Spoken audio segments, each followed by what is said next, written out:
wacan oo wanaagsan dhammaan dadka ina daawanayo halkani waa TV-ga Xildhibaan Publications oo alaaba aad ka daawataan shabakada www.xildhibaanpublications.com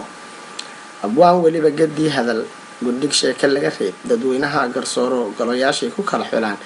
idinka garsoori doono xaqiiqooyinka uu idin hayo Xildhibaan Publications shabakada Xildhibaan Publications xoorkii la dhamo xagaagii xusuus ayaa geela lagu xirageeyaa war la helaa tala la helaaye weliga dhinac kale ah waxa ka fiirin weliga dhag kale ah waxa ku maqlin weliga il kale ah waxa ku arkin isku day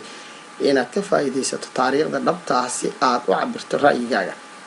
runta iyo beenta haddii ay isdhinac socdaan marka hore beenta ayaa orod badan laakiin beenta waa lagu daalaa laguna xiiqaa oo runta ayaa ka daba timaada Xildhibaan Publications oo had iyo jeer idin soo gudbinaya xaqiiqooyinka maqalka iyo muuqaal kale oo aanu maanta idin soo bandhigayna annaga oo fursada idin siinayna in aad wax ka ogaataan wixii shalay dhacay daawasho